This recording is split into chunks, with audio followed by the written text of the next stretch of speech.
తాండూరుకి కాగ్నా నీళ్లు ఇస్తాం, తాగే నీళ్లు కాగ్నా నుంచి ఇచ్చే బాధ్యత మాది. పరిగి మున్సిపాలిటీ అభివృద్ధి చేయడంతో పాటు వికారాబాద్ మున్సిపాలిటీని అభివృద్ధి చేస్తాం. ఇవాళ ఇదే కాదు, మక్తల్, నారాయణపేట, కొడంగల్ ఎత్తిపోతల పథకం ఆనాడు ఉమ్మడి రాష్ట్రంలో మేము మంజూరు చేయించుకున్నాం.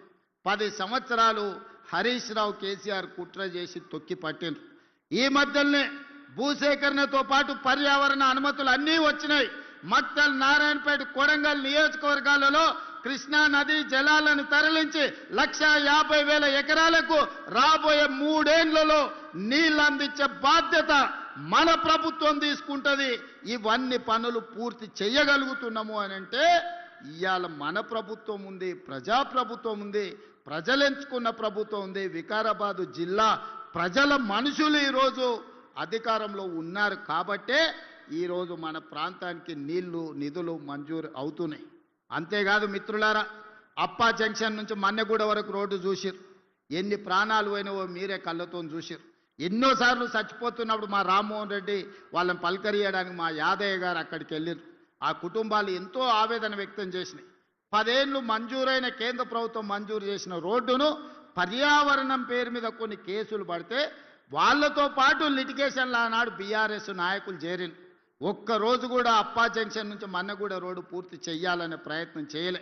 నేను వచ్చిన తర్వాత పదే సమీక్షలు చేసి మా మిత్రుడు రామ్మోహన్ రెడ్డి గారికి చెప్పిన, ఏ విధంగానే నా పిటిషన్ వేసిన వాళ్ళను తీసుకురా, వాళ్ళని మాట్లాడు, వాళ్ళు ఏం సమస్య చెప్తుండ్రో అడుగు, ఆ సమస్యను పరిష్కరిద్దామని చెబితే ఒక్కడికి 10 సార్లు వాళ్ళ దగ్గరికి పోయి వాళ్ళతోని మాట్లాడి వాళ్ళని నా దగ్గరికి, ముఖ్యమంత్రి దగ్గరికి తీసుకొస్తే వాళ్ళ ఏవైతే డిమాండ్లు ఉన్నాయో వాటన్నిటిని పరిష్కరించి ఈనాడు అప్పా జంక్షన్ నుంచి మన్నెగూడ వరకు రోడ్డు ఎంత వేగంగా జరుగుతుందో మీ కళ్ళతో చూశారు. మొన్నటికి మొన్న రోడ్డు మీద టిప్పర్లో కంకర తీసుకుపోయి ఆర్టీసీ బస్సు మీద పడితే 40 మంది పైగా చచ్చిపోయారు. ఈ పాపం చంద్రశేఖరరావుది కాదా? ఈ పాపం సబితా ఇంద్రారెడ్డిది కాదా? ఒక్కనాడైనా రామ్మోహన్ రెడ్డి చేసిన ప్రయత్నం ఆ పిటిషన్ లేచిన వాళ్ళని పిలిచి కూర్చోబెట్టి మాట్లాడి ఉంటే మంత్రిగా ఇన్ని ప్రాణాలు మిగిలేవి కదా? మీరు చేసిన పాపం కాదా? మీరు పాల్పడ్డ హత్యలు కాదా? పేదోళ్ళ ప్రాణం పట్ల మీకు విలువ లేదనడానికి ఇది ఒక ఉదాహరణ మాత్రమే. అదే కాదు, ఈరోజు మన్నెగూడ నుంచి తాండూరు పోవాలంటే 2-3 గంటలు పట్టే, మోకాళ్ళంత గుంతలు ఉండే. ఇప్పుడే మా మనోహర్ని అడిగిన, ఏం మనోహర్ పరిస్థితి అని. లేదన్నా వేగంగా పనులు జరుగుతున్నాయని. ఇవాళ వికారాబాద్ నుంచి తాండూరు, మన మన్నెగూడ నుంచి తాండూరు పోవడానికి ప్రత్యేకమైన రోడ్డు ఈరోజు పనులు జరుగుతున్నాయి.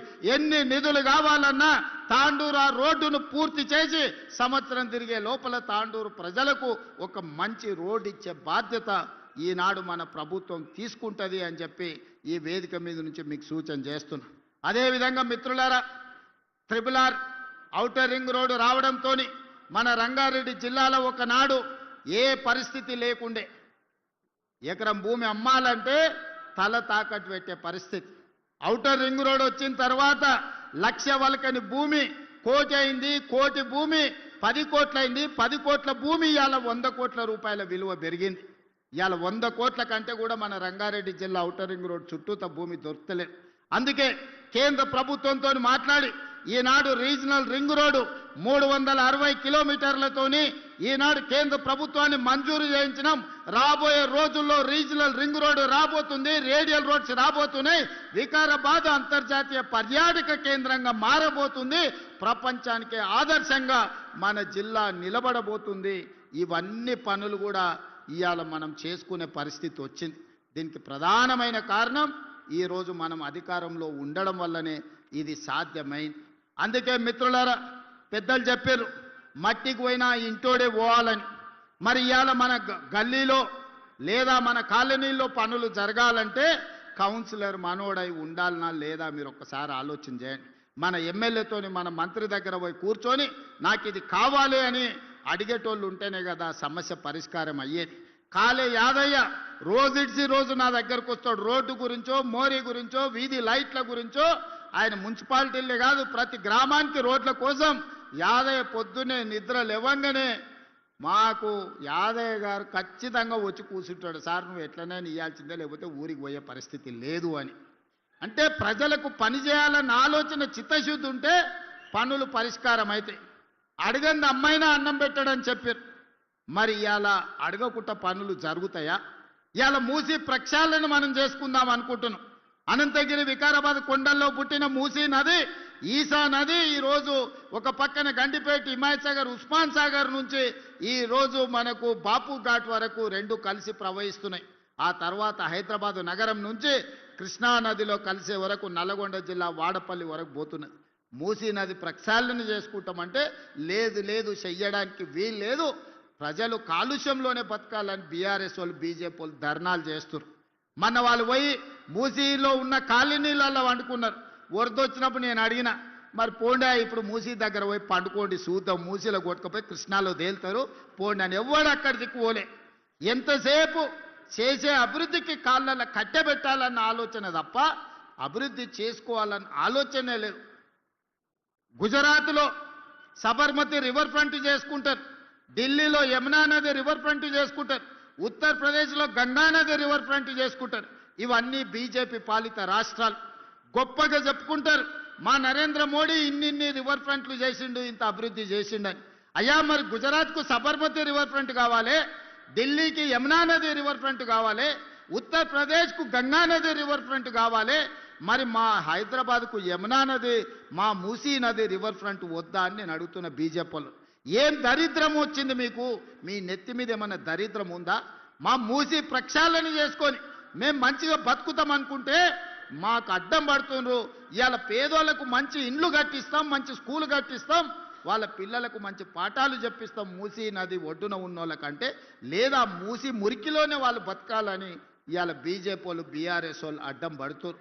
ఎందుకు నేను ఇవన్నీ చెప్తున్నా అంటే, ఇవన్నీ పట్టణ ప్రాంతాలలో ఉన్న అభివృద్ధి కార్యక్రమాలు. ఈ పట్టణ ప్రాంతాలలో నిన్నటి వరకు బీఆర్ఎస్, బీజేపీ కౌన్సిలర్లు, కార్పొరేటర్లుగా ఉన్నారు.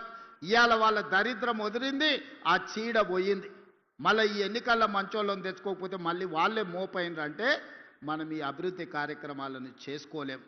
గ్రామాలలో జరిగిన ఎన్నికల్లో గ్రామ పంచాయతీల్లో 70% కాంగ్రెస్ పార్టీ జెండా ఎగిరింది.